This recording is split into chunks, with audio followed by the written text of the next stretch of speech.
Isang mapagpalang araw po sa ating lahat. Ako po si Nicole Castillo and welcome po sa aking daily devotion.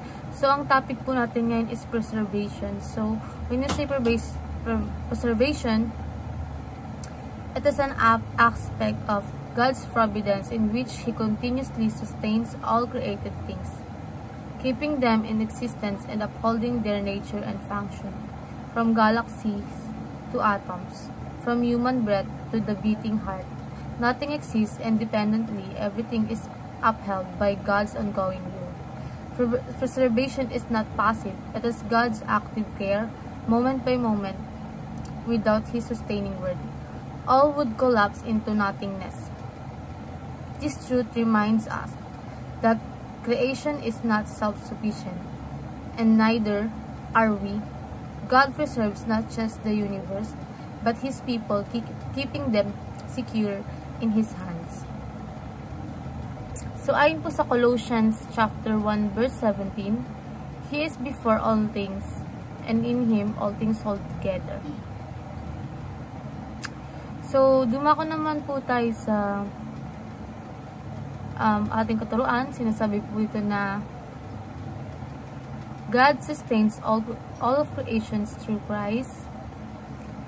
So, ang Diyos ang nagpapanatili ng lahat ng bagay sa pamamagitan ni Kristo. So, lahat ng bagay sa mundo mula sa kalikasan, hangin, buhay ng tao ay patuloy na umiiral dahil kay Jesus. So, siya ang dahilan kung bakit maayos ang lahat. Kung wala siya, magugulo ang mundo. So, next po sa ating katuruan ay God keeps you alive for purpose.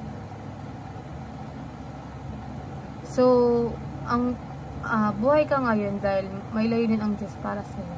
So, hindi aksidente na buhay ka. May dahilan kung bakit nagising ngayon. May mission ka, may role ka sa plano ng Diyos.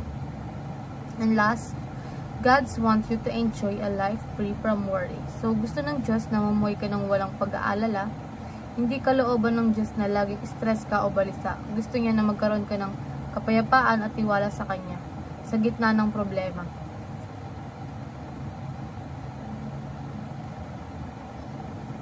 So, sa applications naman po is fix your eyes on Jesus, the sustainer of all things. So, lahat ng bagay sa mundo mula sa kalikasan, hangin, buhay ng tao ay patuloy na umiiral dahil kay Jesus. Siya ang dahilan kung bakit maayos ang lahat. Kung wala siya, magugulo ang mundo. And next is, God keeps you alive for a purpose. So, hindi aksidente. So, ayun nga po, sa one nga po is fix your eyes on Jesus, the situationer all things. So, kapag kay Jesus ka nakatingin, hindi ka madaling matinag. Siya ang source ng strength at stability mo. And next is find your purpose and fulfill it. And lastly, free yourself from worries by trusting in God. So, ayun lang po, maraming salamat.